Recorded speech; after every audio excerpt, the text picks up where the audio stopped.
Is stress strangling your immune function?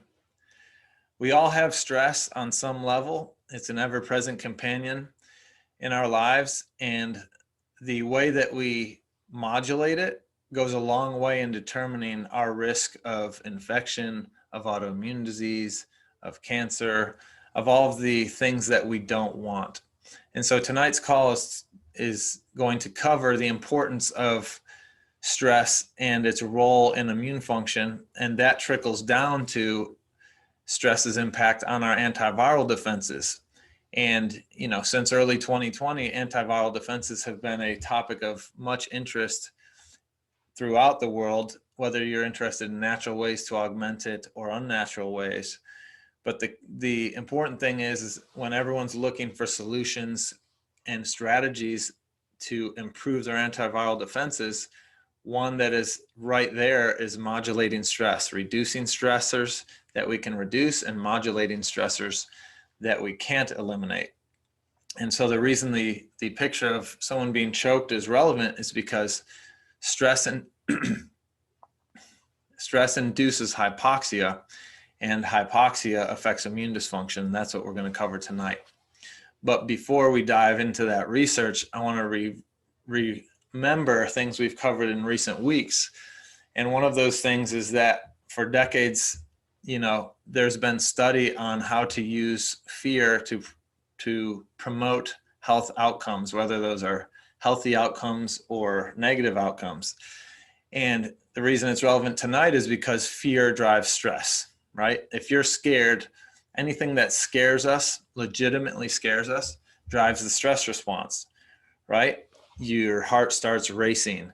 You start looking for an exit or a way to be safe. You're getting ready to fight or flight or freeze, right? So if fear is being promoted, then really what's being promoted is the stress response. And if stress impacts our immune response, then promoting fear is promoting inefficient immune function and promoting inflammation, sickness, etc., in whoever the fear is reaching. So here's one reason why we want to avoid, CNN and news channels being on 24/7 is because the media does what? They parrot the fear. They're spreading the fear that is causing the stress, that is blunting the antiviral immune defenses, that is helping a spread of a virus or an infection or whatever it is. So we just want to remember that stress is everything. It's not just what we're seeing on the news. It's also nutrition. It's also lack of sleep. It's also physical inactivity or lockdowns or quarantine. It's relationships and spouses and kids and jobs and bosses. It is environmental, like glyphosate and dirty air and mold biotoxins and all kinds of things. And this is why I started out by saying we need to eliminate the stressors that we can control, but then we need to modulate the stress that we can't necessarily eliminate or that we don't even know is there. So we can dive into that later in terms of strategies for stress modulation, but let's jump into the research in terms of how stress impacts the immune system. So here's a study that was published literally last week in the journal Cell, and it's entitled Adrenergic Regulation of the Vasculature Impairs Leukocyte Interstitial Migration and Suppresses Immune Responses. So that's a mouthful, but essentially what it's saying is stress affects blood flow, which affects the ability of your white blood cells to travel through the tissues and respond to infection or trauma or whatever's going on. And you can see under the highlights section there, the bullet points of the study state that activation of the sympathetic nervous system, which is the part of the nervous system that drives the stress response, halts leukocyte locomotion in tissues. So leukocyte is white blood cell locomotion movement, right? So the stress response, the fight or flight response, stops white blood cells from traveling. Noradrenaline or norepinephrine creates adrenergic receptor signaling to reduce lymph node blood flow. So the stress response, you release cortisol, you release adrenaline and noradrenaline, or epinephrine and norepinephrine. And those, the noradrenaline affects receptors that reduce blood flow to lymph nodes. Well, lymph nodes are where our white blood cells congregate, where they mature, where they are waiting to take action. So if we have less blood flow to that area, again, if they're going to travel via the bloodstream, we're having less travel, right? You could imagine that the white blood cells are in lockdown or in quarantine. And less blood flow also reduces oxygen delivered to tissues. So when you have decreased tissue oxygenation, that causes calcium signaling to control the white blood cell motility or to decrease it. And the disruption of the white blood cell motility contributes to impaired immune response. So if you want to see it graphically here, this is the picture. And you can see the blood vessel, and right here, these are sympathetic nerve fibers. And those nerve fibers are releasing noradrenaline or norepinephrine. And that norepinephrine, again, causes vasoconstriction or narrowing of the blood vessels, reducing blood flow. And that reduced blood flow in the tissue causes this thing called hypoxia, which is fancy for low oxygen. And the low oxygen decreases the movement of white blood cells. So it kind of keeps them locked down or in quarantine. And quarantined white blood cells don't produce the immune response you want, right? So then you have an impaired and or ineffective immune response against the virus or the bacteria, or poor movement to the tissue that's been damaged that needs to be cleaned up. We're not getting the response we want. And if we look at the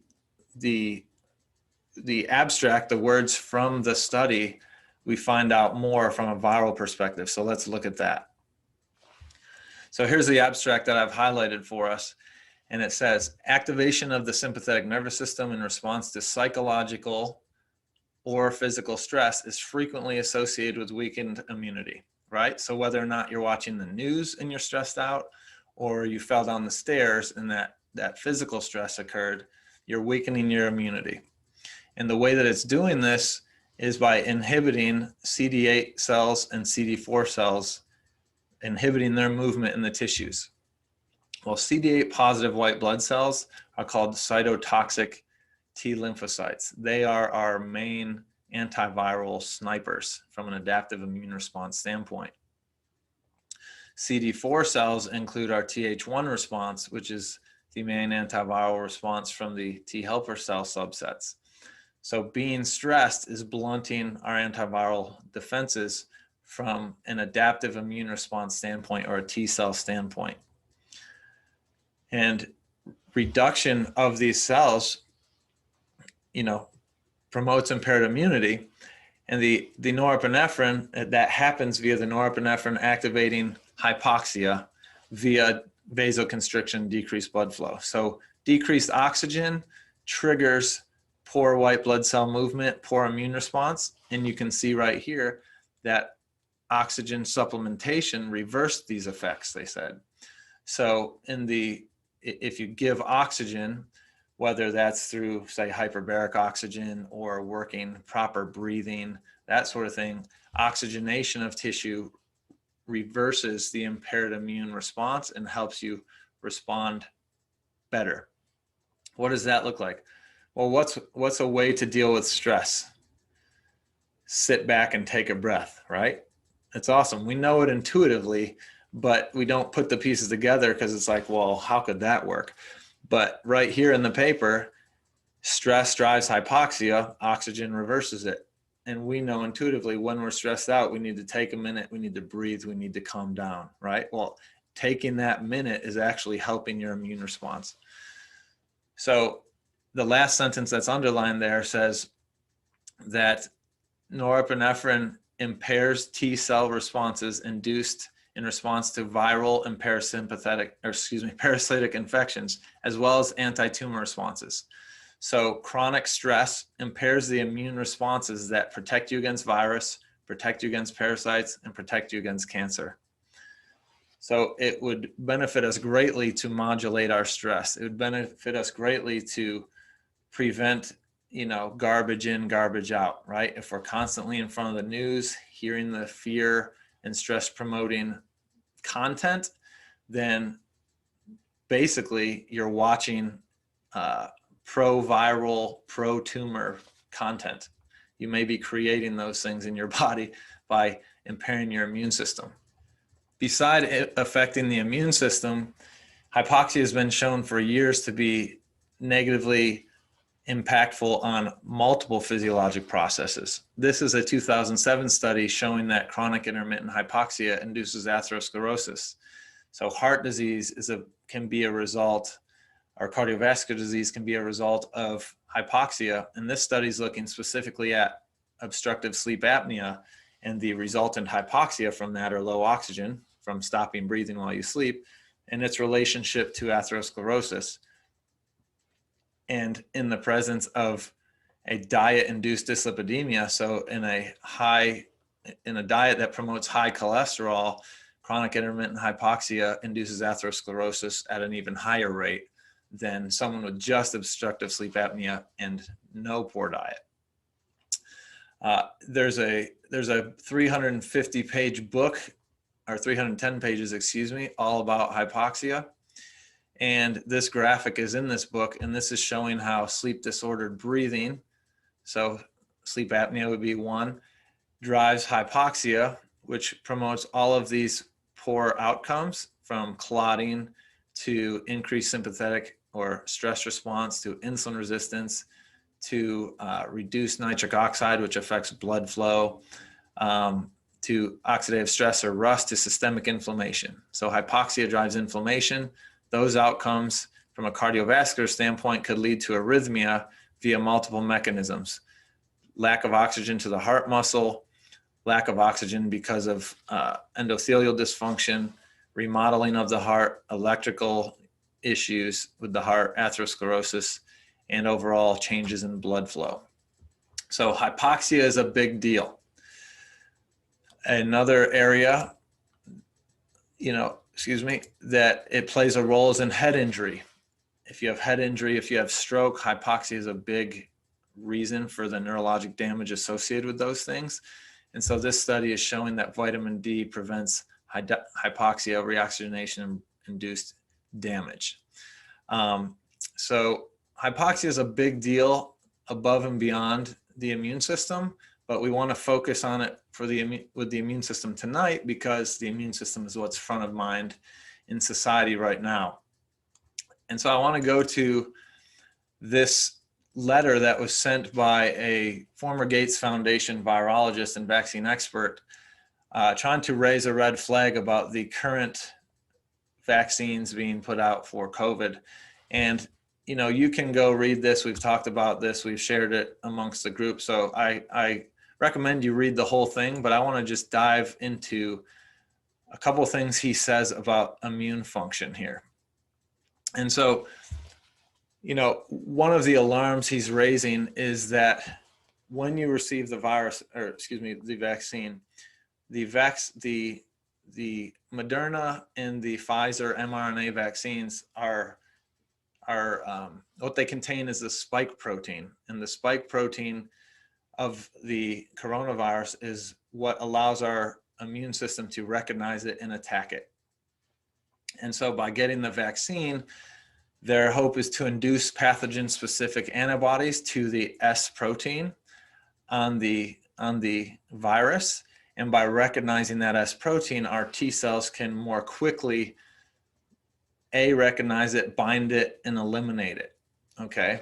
But what this author, Gert Vandenbosch, what he is saying is that when we increase our T cell or our adaptive immune system antibodies, as opposed to the natural antibodies made by our innate immune system, we're creating a short-term innate immune suppression. And the reason that can be an issue is because the innate immune system is non-specific. That's the first line of defense. It's recognizing bad guys. It's recognizing foreigners, okay? And so Once it recognizes foreigners, it produces what are called natural antibodies, which are not as specific as adaptive antibodies, which are pathogen specific, but the natural antibodies bind it faster, recognize it, so we can start the attack on the invader sooner. When there's pathogen specific antibodies present, they, as the name says, are more specific for whatever it is the foreigner that's entered the body is. So in this case, the spike protein or the S protein on the COVID virus is what the pathogen specific antibodies from our adaptive immune system target. So since they target it more specifically, we'll go straight to that response. And to do that, we suppress the innate response. And by suppressing the innate response, there's more susceptibility to foreigners entering in the short term. And the susceptibility includes new variants of the coronavirus. So this author is raising the signal flag that by vaccinating people and giving them the specific S protein antibodies, we're suppressing the innate immune response, and the innate immune response is the key to keeping us safe and keeping us healthy. And by suppressing that, we're opening people up potentially to other infections, but also infections by the more virulent variants of the coronavirus. And so you can see here in green, it says suppression of innate immunity, especially in younger age groups, can become very problematic. There can be no doubt that lack of exposure due to stringent containment measures implemented as of the beginning of the pandemic has not been beneficial to keeping people's innate immune system well trained. And so what that means is the innate immune system thrives on exposure. This is why we want our kids to play in the dirt. This is why we want dogs in the house. This is why we don't want the hygiene hypothesis and sterilizing your counters and washing your hands every 5 minutes. The innate immune system learns by exposure.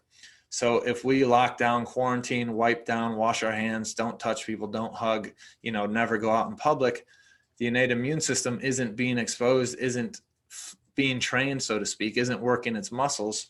So then it's not as efficient in recognizing foreign. And then when it's suppressed because of specific antibodies, you could see how that might open you up to susceptibility, and then pile on the fact that you're stressed out because of news media or financial stuff or COVID itself. The stress, as we've covered in this call, suppresses the immune system. So this could create a trifecta of immune suppression that opens someone up for issues. And specific to the innate immune system, cells that we really love. So we talked about a little bit earlier that CD8 and CD4 Th1 cells are the adaptive immune response's main viral killers. Well, in the innate immune response, the early defenders, the first responders, the best killers are called natural killer cells. And natural killer cells, unlike other innate immune cells, have been shown to have memory. So they can kill something and remember it, whereas other cells in your innate response, like neutrophils and macrophages, they don't have memory like that. So having robust natural killer cells is super key. We want to have a healthy innate immune response, and within that, we want to have robust natural killer cells. Well, look, hypoxia induces functional suppression of natural killer cells. So again, if we're stressed, and that stress is inducing hypoxia, and that hypoxia is reducing mobility of our white blood cells and suppressing our natural killer cells, now we've got the innate immune response suppressed, we've got the adaptive immune response suppressed, so we're open for infection or trauma, or the infection that we have has a greater window to get a stranglehold on us before the immune system responds. So we really want to watch the stress. We want to modulate our stress. We want to minimize as much as possible so that we minimize the hypoxia, optimize natural killer cells, optimize innate immune defenses, optimize CD8 and CD4 cells, and optimize our viral response. So let's open it up for questions here.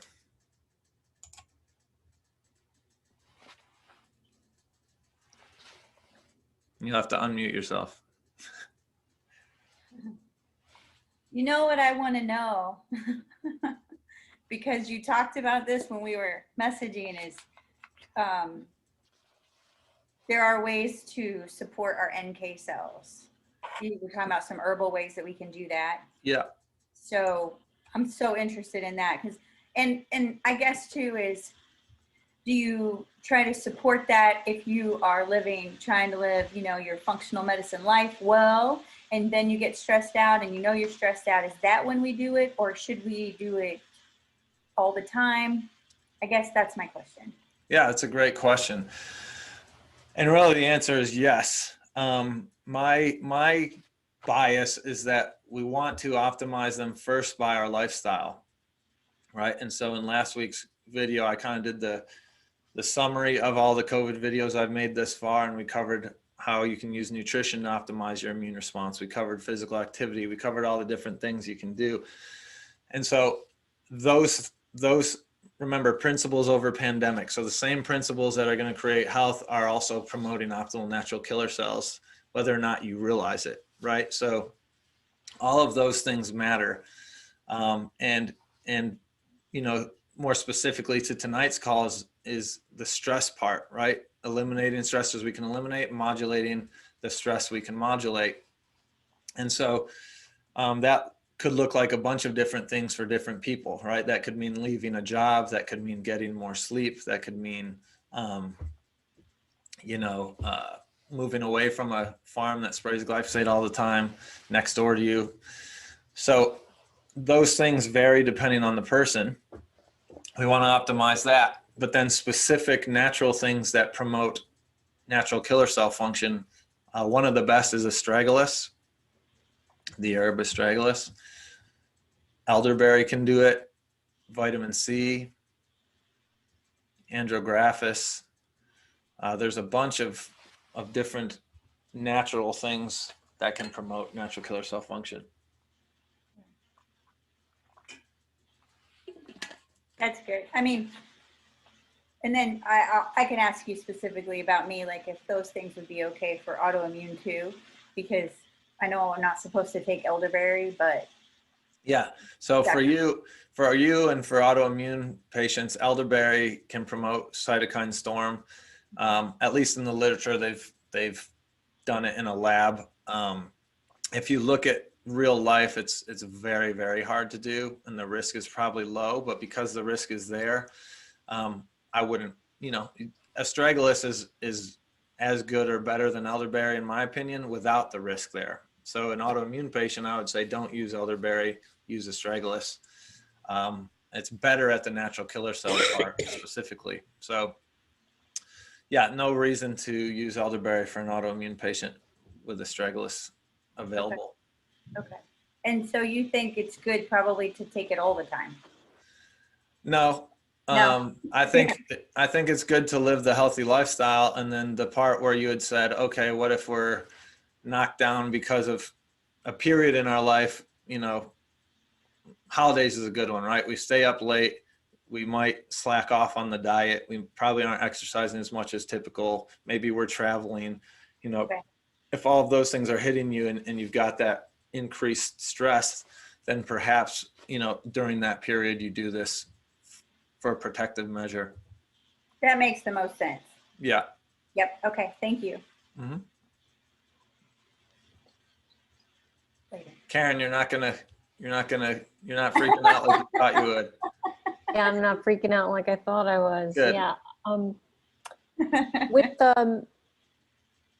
With you had said, the body's not made not to have stress, mm-hmm. because it's kind of good to have the yin yang and go back and forth.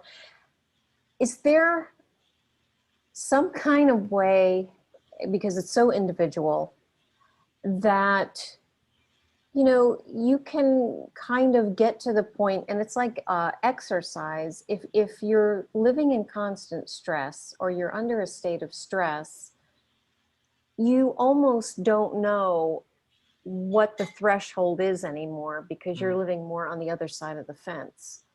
And I was just wondering, is there like if you live a healthy lifestyle, are there, do you know what the threshold is for yourself? I mean, do you ever get to that point where you're like, oh, I better take a few days off from work because I'm starting not to feel right? I know Or for myself, yeah. you know for yourself. Yeah, so like signs for me would be if I'm not recovering from workouts like I typically do, Hmm. I know everything's Wow. added up, you know, more. I need to chill for a little bit. You know, so if I stay, like we're in softball season, I've got multiple kids playing. I have it 7 days a week, you know, so just from schedule, I get home and I'm not eating dinner till at least 9:30 because I can't physically do it. I'm here, I'm at the field, and then we're home, right? And because of that, I'm not going to bed till probably 11 at least, because I've, you know, getting them to bed, eating, taking care of whatever I need to take care of and all that. So the sleep isn't as dialed in as it should be. And that's a season of life because I want my kids to play sports and I want to be at every game, you know, but I also have to work and do everything else. So it's, if I get too tired and I'm noticing, hey, I'm not recovering the way I typically do from workouts, then okay, I need to not, you know, I need to scale back the intensity or cut a few days out altogether from the workout side of things in the short term. And maybe I need to skip dinner and just go to bed, or eat dinner and go to bed right away after instead of, you know, answer emails or whatever, you know. So that's how I know. Thanks for sharing that. Yeah. And another thing that not so much I need to take time off from the gym, but maybe get more sleep is if my fuse is too short, you know, really with the family, because I can Oh, yeah. not let it get short in the office. You know, we're good at not yelling at people who don't matter as much, no offense, but yelling at our family, you know? So it's like, if my fuse is short with the kids, it's like, okay, you know, where am I slacking? Because last week I wouldn't have responded that way, you know? So Yeah, that's good. there's different clues there if we're present. That's really good. Yeah, I was thinking with this new situation, and I'm sure it was stress induced, the cold sore starting, and then now the sty. Should I? And I haven't been for just the finance of it. I haven't been taking the 2 multi. I've just been taking the 1 and then doing the extra D. Can I load up on vitamin C or start taking the multi? You know, the 6 caps a day to help this situation, or it doesn't work like that? Or Well, yeah, I mean, if you haven't been taking, we need the multi is our baseline nutrition. So if we're not taking it, unless you're eating a super pristine diet, which is arguable, you could even do that and get everything we need today. We're falling behind on the vitamins side of things, and then it's each individual. How quickly do we actually manifest symptoms related to that? That's going to vary. The vitamin C, yeah, you can take. I mean, vitamin C is water soluble, so if you take too much, you have diarrhea basically. So you can take that all you want. You know, if you're having cold sores, that's typically herpes simplex virus type 1, we've talked about in previous videos. And again, if you're stressed, stress suppresses antiviral defenses, cold sore, right? That's a classic example. Or someone gets stressed and they have shingles outbreak. Like, they're living what we just talked about today, just not as nerdy, right? So you know that stress impacts you and suppresses your immune system. You know, you came on the call and said, I've been stressed and I have this, and this. I mean, you were the example case of what we just covered, right? So dealing with the stress should help the herpes expression, right? So modulate the stress, let the immune system ramp back up, kick them back in the corner, and then, you know, replace the nutrients you've been missing. And remember that when we're stressed, we're metabolizing through our nutrients faster. So that's the time we need the multi even more, right? That's the time we need the vitamin D more, or the C more, or whatever, because when we're stressed, we're having to deal with all of this that we covered today. And what I didn't do a great job of covering we were in the videos, that hypoxia drives inflammation, and that's what this one is. And I didn't cover this because I just jumped over it. But basically, hypoxia drives inflammation, and when you're inflamed, you have to use your anti-inflammatories, right? Your D, your cortisol, your omega-3 fatty acids. So those stores in your body, you're going through faster the more inflamed you are, right? And you're going to be more inflamed the more stressed you are, and the more the stress promotes reactivation of any viruses we have on board, or whatever our uniquenesses are. Make sense? What else? You mentioned breathing. Do you have any resources on like breathing techniques? Say that again?